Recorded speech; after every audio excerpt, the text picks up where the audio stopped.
자, 오늘 말씀은 이제 마가복음 15장 우리가 1절에서 15절까지 말씀을 통해서 빌라도의 길인가 예수의 길인가 라는 제목으로 우리가 함께 말씀을 나누도록 하겠습니다.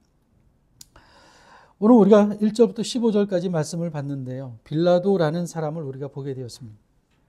이 빌라도는 AD 26년에서 36년까지 유대를 통치했던 실제 인물입니다.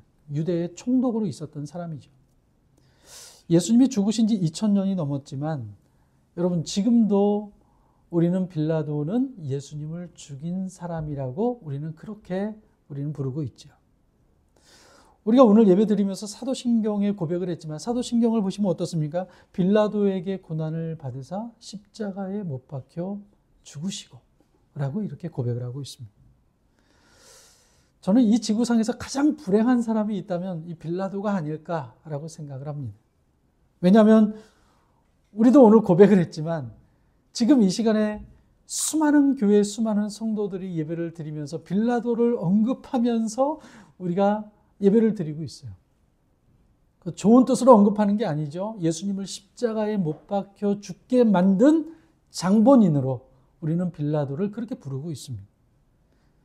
빌라도가 살아있다면 얼마나 귀가 간지럽겠습니까? 수많은 사람들이 예수님을 죽인 자로 빌라도를 고백하고 있으니 말입니다. 예전에 봤던 건데요. 빌라도의 고백이라는 모노 드라마가 있습니다. 근데 그 시작을 보시면요. 본디오 빌라도가 나와서 이렇게 외칩니다. 제발 내 이름을 사도신경에서 좀 빼주십시오. 제발. 이 드라마에서 빌라도는요. 사도신경이 고백될 때마다 여기저기서 막 교회에서 예배를 드리면서 사도신경이 고백될 때마다 그 소리를 듣고 자신의 머리를 쥐어짜면서 괴로워하고 있는 그런 모습이 연출되었습니다. 그리고 제발 사도신경에서 내 이름을 좀 빼달라고 울부짖는 장면을 보게 되었습니다. 여러분 참으로 이해가 가지 않습니까? 한두 사람이 내 이름을 불러가면서 나를 저주한다 해도요. 얼마나 괴롭습니까? 단 한 사람이라도 나에 대해서 그렇게 저주의 말을 퍼부으면 얼마나 괴롭습니까? 근데 수많은 사람들이 빌라도의 이름을 언급하며 예수를 죽인 자라고 할 때 얼마나 괴롭겠습니까? 아마 그 괴로움을 잘 표현한 그런 드라마가 아닌가 싶습니다. 그렇다면 빌라도는 어떻게 해서 왜 예수님을 죽인 자로 지목이 되었을까요? 사실 예수님을 십자가에 못 박게 만든 일에 연루되어 있는 사람들은요, 굉장히 많아요. 빌라도뿐만이 아니죠. 사실 빌라도는요, 굉장히 소극적인 사람이었어요. 가룟 유다, 예수님을 팔아넘긴 사람이죠. 예수님을 십자가에 못 박게 만든 장본인이라고 할 수가 있어요. 유대 종교 지도자들, 어떻게 하면 예수를 죽일 수 있을까 늘 고민했던 사람들. 그 외에 예수님을 십자가에 못 박으라고 외쳤던 수많은 사람들. 여러분, 예수님을 십자가에 못 박히게 만든 사람은요, 빌라도가 아니에요, 사실은. 그 외에 수많은 사람들이 예수님을 십자가에 못 박게 만든 장본인이에요. 그런데 유독 성경은 그 모든 사람들의 이름은 다 빼고 사도신경에서 우리가 고백할 때 왜 유독 빌라도의 이름이 언급되고 있는 것일까요? 그 이유가 무엇이겠습니까? 여러분, 그것은 바로요, 빌라도가 예수님의 사형을 언도하는 자리에 있었고 그 위치에 있었기 때문에 그렇습니다. 그러니까 최종적으로 예수님을 십자가에 넘겨준 사람이 바로 이 빌라도이기 때문에 그래요. 로마 식민지로 있었던 유대는요, 사람을 죽일 수 있는 권한이 없었습니다. 사형권은요, 오직 로마만이 가지고 있었어요. 그래서 우리가 성경을 보시면 바리새인들과 종교 지도자들이 예수님을 죽이고 싶어도 막 죽일 수 없었잖아요. 그 이유가 무엇이냐면요, 유대인들은요, 사형권을 가지고 있지가 않았어요. 로마만이 가지고 있었기 때문에 그래요. 그런데 예수님을 죽일 수 있는 방법이 하나 있었습니다. 그것은요, 예수님을 로마를 반역한 정치범으로 몰아가는 거예요. 그래서 오늘 본문을 잘 보시면요, 빌라도는 예수님에게 죄를 물을 때 예수님께서 신성을 모독한 일에 대해서는 전혀 언급하지 않아요. 네가 정말 하나님이라고 했느냐, 네가 하나님을 모욕되게 했느냐, 이렇게 말하지 않아요.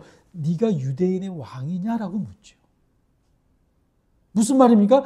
유대 땅의 왕은 가이사, 로마의 황제가 왕인데 네가 지금 유대인의 왕으로 너를 지금 인정하고 있냐? 이것을 묻지요.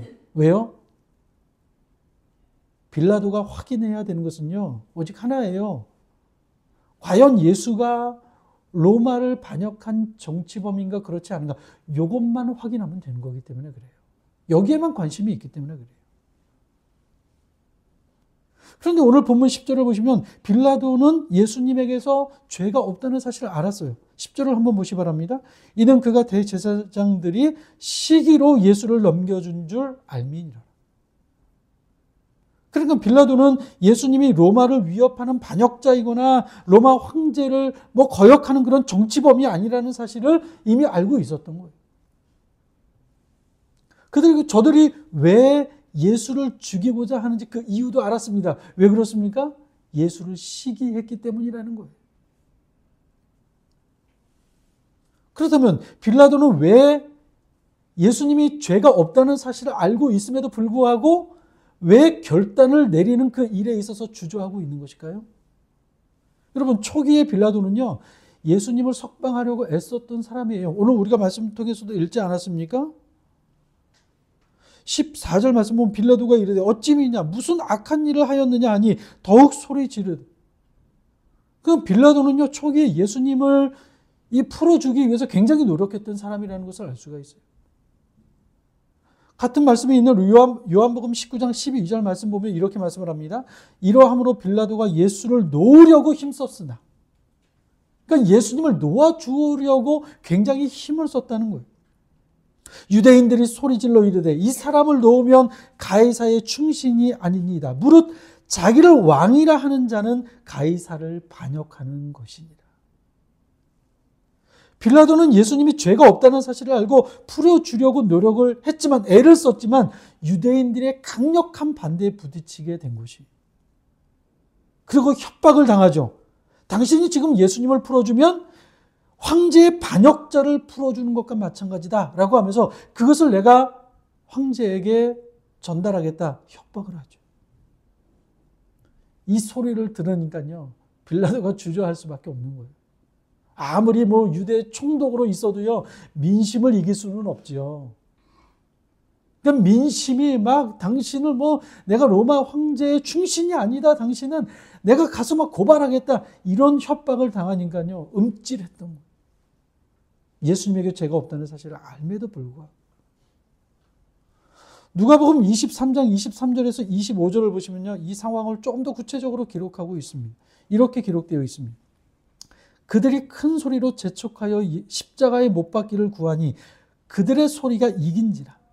이에 빌라도가 그들이 구하는 대로 하기를 언도하고 그들이 요구하는 자 곧 밀랑과 살인으로 말미암아 옥에 갇힌 자를 놓아주고 예수는 넘겨주어 그들의 뜻대로 하게 하니라. 여러분, 누가복음 23장 말씀 보면요, 무엇이 이겼다고 합니까? 그들의 소리가 이겼다고 합니다. 그들의 소리가 무엇입니까? 예수님을 십자가에 못 박으라는 군중들의 함성과 그들의 협박이 이겼다는 거예요. 이 소리가 빌라도를 이긴 것이에요. 그러니까 빌라도는 사실 예수님에게서 어떤 죄도 발견하지 못하였기 때문에 예수님을 풀어주려고 애를 썼지만 군중들의 소리와 협박을 이기지 못하고 결국 예수님을 저들에게 넘겨주어서 십자가에 못 박혀 죽게 만드는 결정을 내리게 되었다는 것이죠. 이것을 오늘 본문 15절에서는 이렇게 기록되어 있습니다. 우리 15절 말씀 같이 읽어볼까요? 시작. 빌라도가 무리에게 만족을 주고자 하여 바라바는 놓아주고 예수는 채찍질하고 십자가에 못 박히게 넘겨주니라. 여러분, 빌라도는요, 진리를 떠나서 옳고 그름을 떠나서 무리들에게 만족을 주기 위해 저들의 말을 듣지 않으면 자신의 입지가 불안해지기 때문에 저들의 요청하는 대로 바라바를 놓아주고 죄가 없으신 예수님을 십자가에 넘겨주게 되었던 것입니다. 빌라도, 철저하게 기회주의적이고 현실에 따라 타협하는 빌라도의 모습을 보게 되죠. 한마디로 기준이 없습니다. 어떤 일을 결정하는 데 있어서 기준이 없다는 거예요. 여러분, 기준이 없는 삶을 살아간다는 거, 이건 매우 위험한 삶이에요. 여러분은 어떻습니까? 삶의 기준이 있습니까? 여러분, 우리가 기준이 없으면요, 상황에 따라서 흔들릴 수밖에 없어요. 근데 여러분, 상황은 어떻습니까? 상황이 늘 일정합니까? 아니에요. 상황은 늘 변하게 되어 있어요. 오늘은 좋았다 할지라도 내일은 좋지 않을 수 있고요. 내일 모레는 더 안 좋을 수도 있어요. 그런데 우리가 상황에 따라 그때 상황에 따라 반응하며 살아가게 되면 우리는요, 매우 위험한 선택을 하며 살아갈 가능성이 많다는 거예요. 여러분, 우리 신앙생활에 있어서 매우 중요한 것 중에 하나가 무엇이냐? 바로 기준이에요. 기준. 기준을 따라 살아가는 것. 우리가 이 성경을요, 캐논이라고 합니다. 캐논. 뭐 카메라 캐논이 아니라 캐논이라고 해요. 그 캐논이라는 뜻이 뭐냐면요, 기준이라는 거예요. 그 이유는 하나님의 말씀이, 성경이 하나님의 절대적인 기준이 되기 때문에 그래요. 그래서 성경은 인간에게 행복의 기준이 무엇이고 불행의 기준이 무엇이고 우리가 이 땅을 살아가면서 어떻게 살아가야 하는가에 대한 기준을 제시해주고 있는 것이 바로 성경이에요. 자로 잰 것처럼. 그래서 우리는 성경을 캐논이라고 부릅니다. 인간의 기준을 말해주고 있는 것이기 때문에. 우리가 암기하고 있는 사도신경, 주기도문, 십계명, 여러분 이것은요, 성경의 축소판이에요. 그래서 여러분 가급적이면 주기도문, 사도신경, 십계명은 다 외우시는 게 좋아요.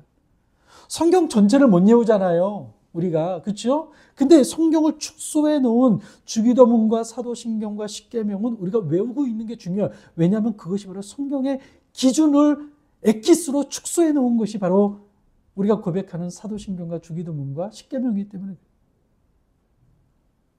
그래서 여러분, 이 주기도문, 사도신경, 십계명을 자세히 보시면 그리스도인의 삶의 기준을 명확하게 기록해 놓은 것을 보게 돼요. 우리는 이 기준에 의해서 살아가야 된다는 거예요. 이 기준이 바로 서 있으면 어떤 환난이 와도 어떤 어려움이 와도 흔들리지 않는 믿음의 삶을 살아가게 되어 있는 거예요. 하지만 이 기준이 흔들려 버리면 기준이 없어요. 기준이 흔들려 버리면 상황에 따라 늘 이리 왔다 저리 갔다 흔들리는 인생을 살아갈 수밖에 없다라는 거예요. 오늘 빌라도를 보시 바랍니다. 그의 기준은요, 애매모호했어요. 기준이 있는 것 같으면서도 없어요.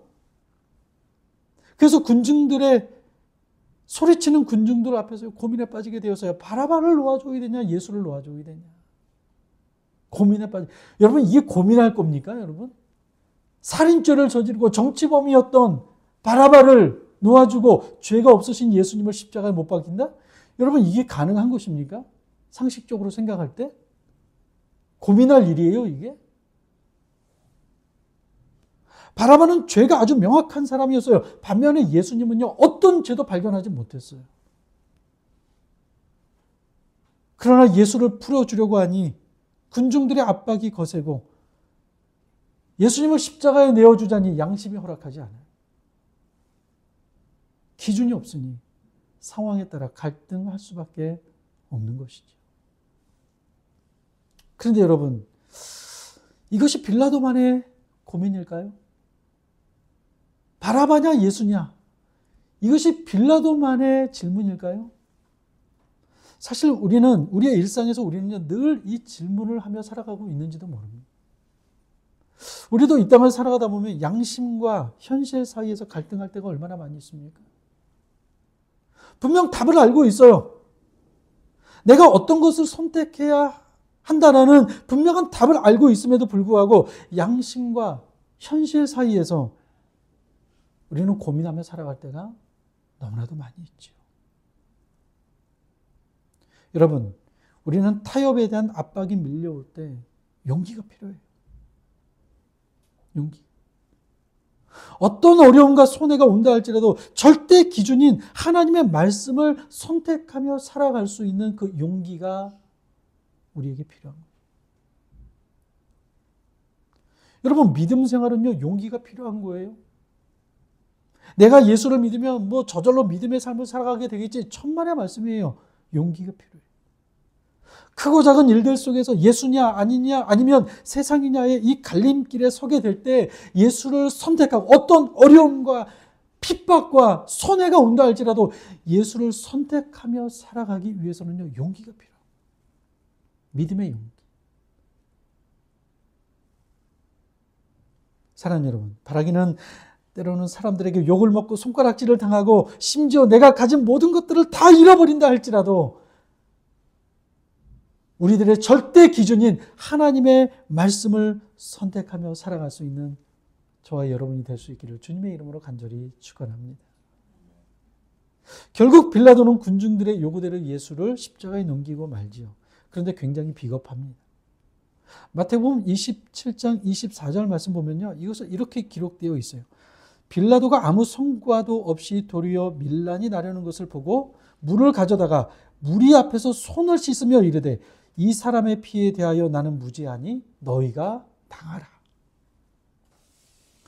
아마도 빌라도는요, 예수를 넘겨주는 찰나에 엄청난 양심의 가책을 느끼고 엄청난 두려움을 좀 느꼈던 것 같아요. 그래서 다른 사람들에게 그 죄를 또 넘기고 있는 것을 보게 돼요. 손을 씻으면서 이 일은 나는 무죄하니 너희가 당하라. 내 뜻이 아니었다라는 거예요, 한마디로. 나는 죄가 없다는 거예요.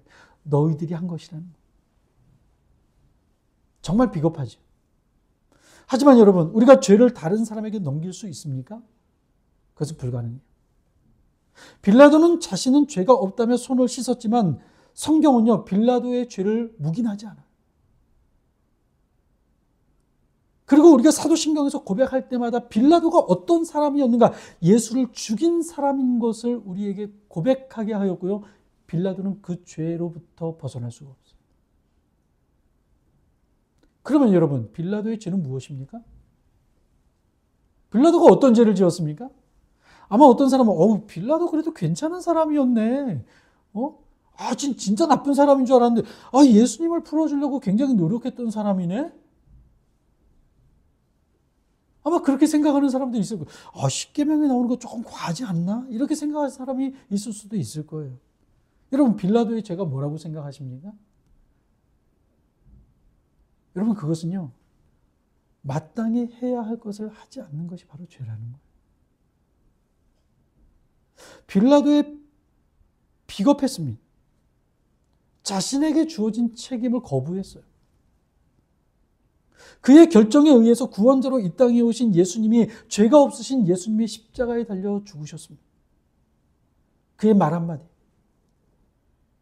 비록 내 뜻은 아니었다 할지라도 결국 사형 언도를 한 사람은요, 빌라도예요.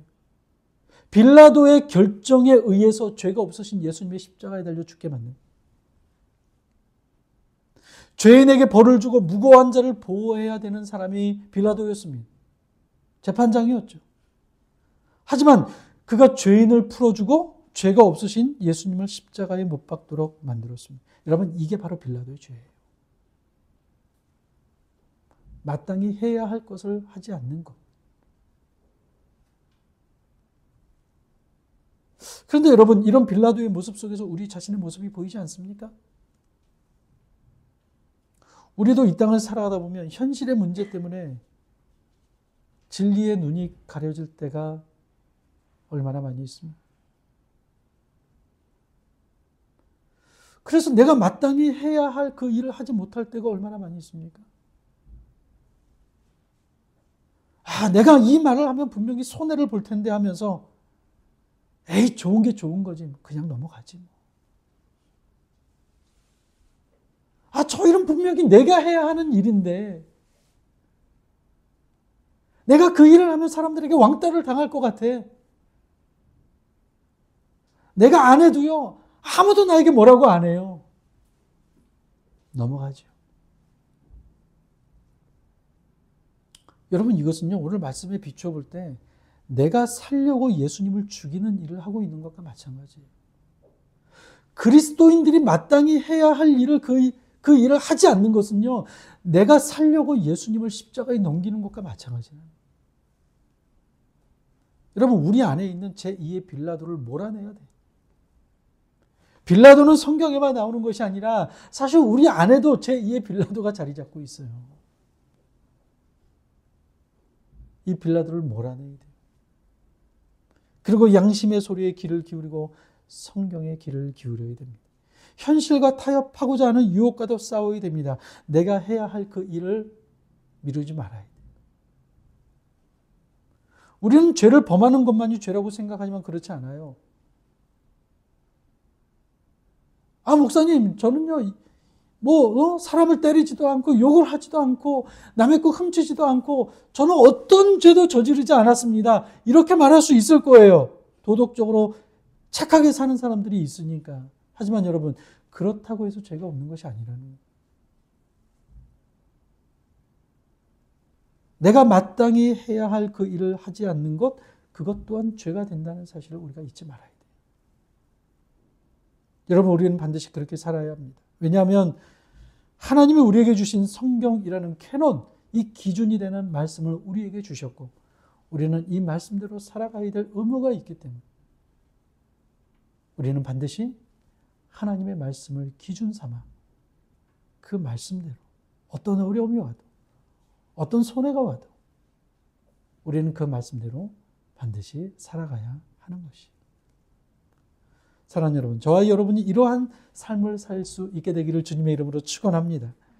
애매모호한 삶을 살았다면 이제 다 청산하시고 하나님의 말씀을 따라 마땅히 해야 할 그 일을 하며 살아갈 수 있는 저와 여러분이 될 수 있기를 주님의 이름으로 축원합니다.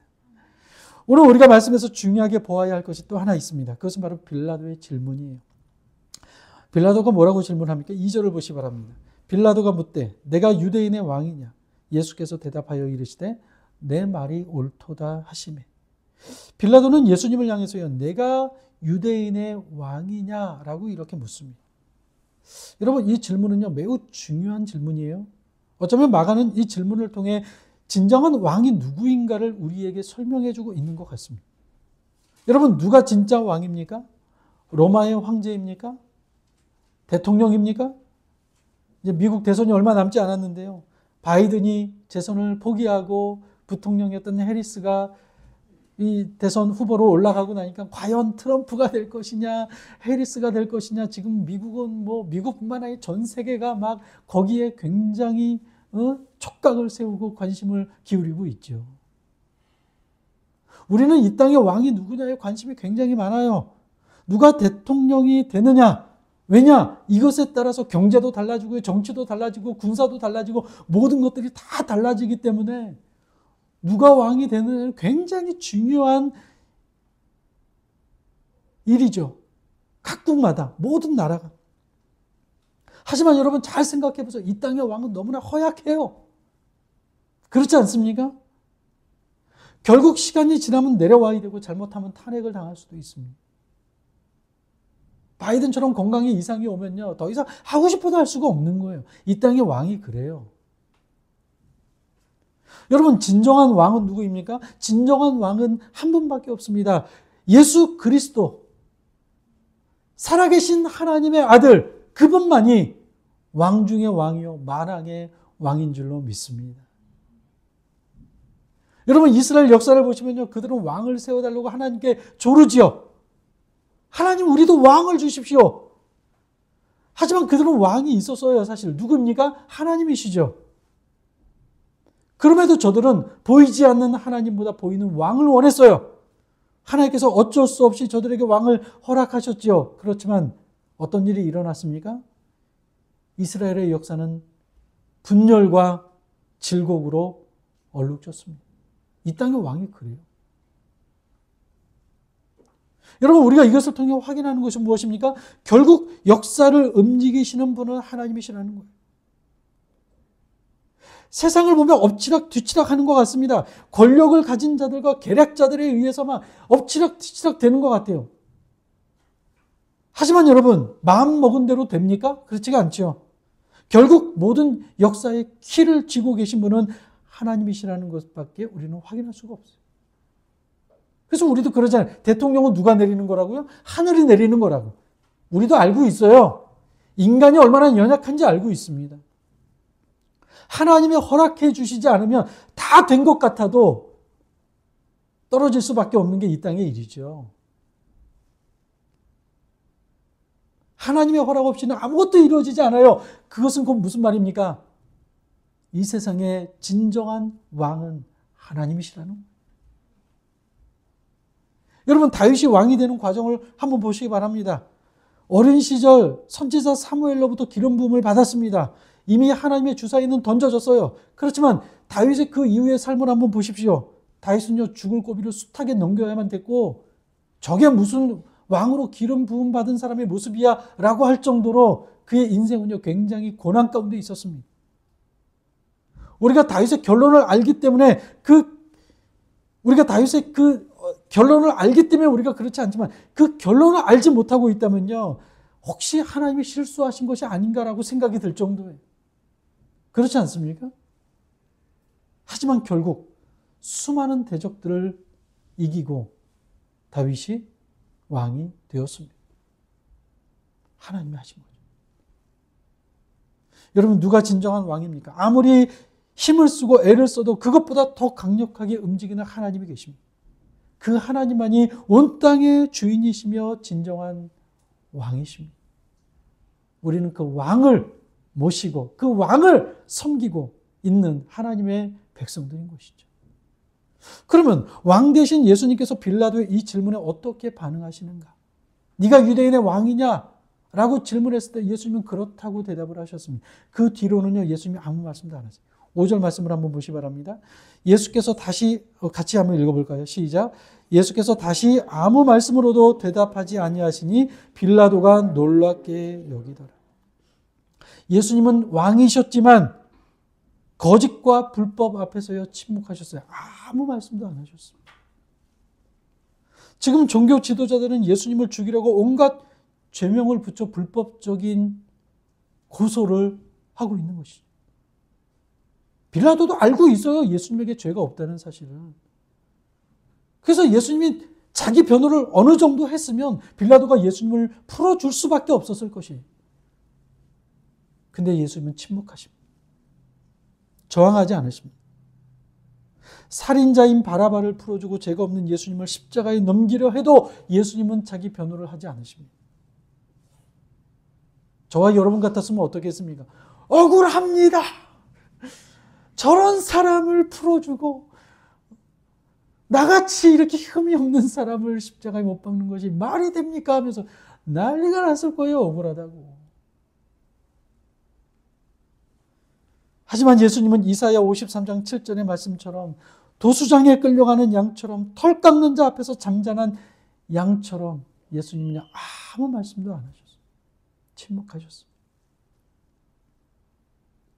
여러분, 예수님이 왜 침묵하신 것일까요? 지금 예수님의 모습을 보면 억울한 정도가 아니에요. 이건 기가 막힌 거예요. 너무나 기가 막힌 거예요. 얼마든지 예수님은 자신을 변호하실 수도 있고 지금 이 상황이 얼마나 불법적인 것인가, 너희들이 얼마나 불법을 행하고 있는 것인가 예수님은 말씀하실 수도 있으셨을 거예요. 성경을 보시면 예수님을 함정에 빠뜨리려고 막 수많은 질문을 던져도 예수님은 어떻게 하십니까? 그 모든 질문을 다 뛰어넘는 대답을 하시죠. 저들이 한마디도 대답하지 못하도록 예수님은 저들에게 말씀을 하시지. 하지만 지금 가장 중요한 십자가 앞에서 예수님은 한마디의 말씀도 하지 않으시고 그저 침묵하십니다. 여러분, 우리는 여기서 하나님의 방식을 배우게 돼요. 하나님이 싸우시는 방식을 보게 됩니다. 그리고 그리스도인들이 이 땅에서 어떻게 살아가야 하는가를 보게 돼요. 세상은요, 시비가 붙으면 끝이 없습니다.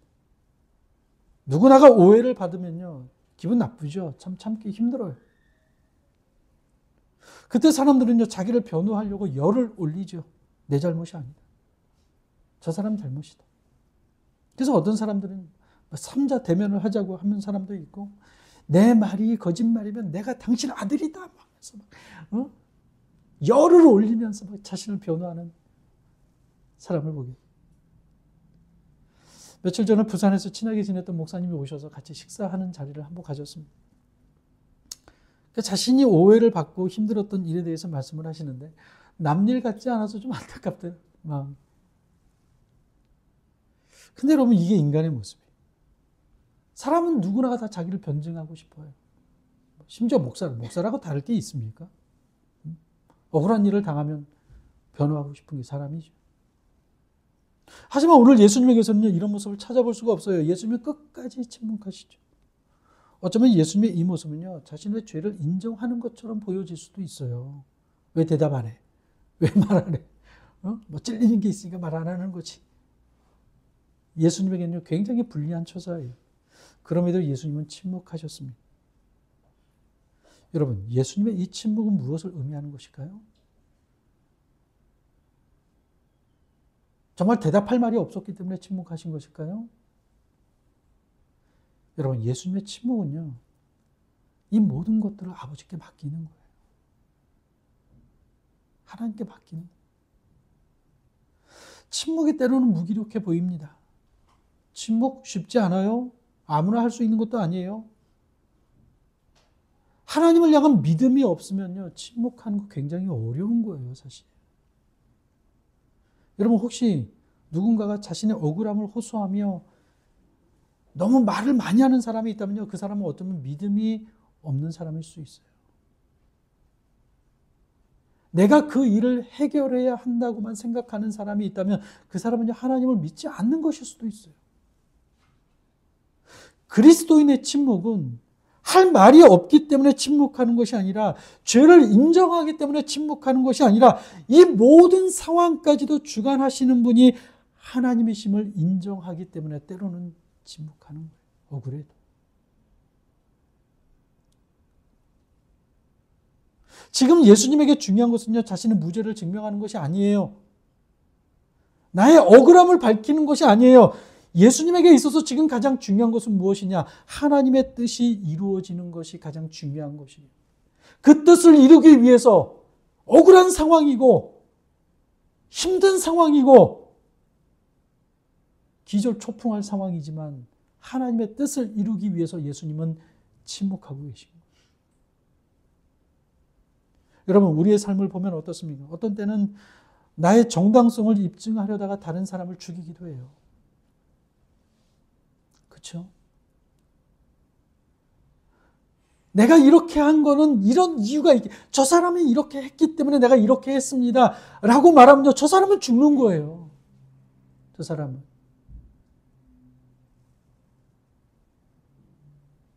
여러분, 그게 무슨 의미가 있습니까? 그리스도인들이 교회에서 내가 살자고 다른 사람을 죽이면 무슨 의미가 있습니까? 세상은 잘했다고 말할 수 있겠지만, 법정에서 승리했으니까 당신이 잘했어라고 말할지 모르겠지만 그리스도인은 아니에요. 오늘 예수님이 그것을 우리에게 보여주고 계시죠. 여러분, 때때로 침묵은 하나님의 공동체가 평화를 누리고 다른 사람에게 유익이 되고 사람을 살리는 역사가 일어나기도 합니다. 왜요? 우리의 침묵은 하나님의 일하심을 기대하는 침묵이기 때문에 그래요.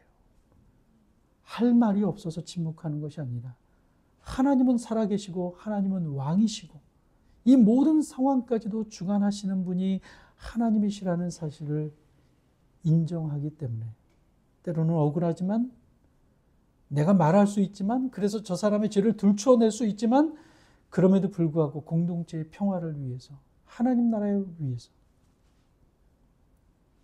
우리는 때로는 침묵하게 되는 것이죠. 여러분, 말을 많이 해야 권위가 생기는 거 아닙니다. 교회 안에서도 어떤 사람은 말을 많이 해야 권위가 있는 줄 알아요. 말을 잘해야 권위가 생기는 줄 알아요. 그렇지 않습니다. 하나님 나라에서는요, 말은 적게 하고 순종하는 사람이 권위가 있는 거예요. 결코 말이 많고 자기 변호하기에 바쁜 사람은 권위가 있는 것 같죠. 와, 저 사람 말 참 잘하네. 말을 현란하게 막 너무 잘하네. 뒤에 가서 뭐라고 하는지 아십니까? 여러분, 말씀을 마치겠습니다. 사랑하는 여러분, 빌라도의 길인가 예수의 길인가? 나는 과연 어떤 길을 가고 있습니까? 빌라도처럼 기준 없는 삶을 살고 있지는 않습니까? 사람들의 평가와 인정이 내 행동에 지대한 영향을 미치고 있지는 않습니까? 아니면 예수님처럼 내 뜻보다 하나님의 뜻을 이루기 위해 때로는 억울함을 당하고 손해를 본다 할지라도 하나님의 뜻을 이루는 삶을 살아가고 있습니까? 바라기는 우리 모두 빌라도의 길이 아닌 예수님의 길을 걸어갈 수 있는 우리 모두가 될 수 있기를 바랍니다. 진정한 왕은 하나님이십니다. 하나님의 뜻에 온전히 순종하는 우리 모두가 되어서 하나님의 방식대로 오늘 예수님이 보여주신 그 모습 그대로 이 땅에서 승리하는 삶을 살아가는 우리 모두가 될 수 있기를 주님의 이름으로 간절히 축원합니다.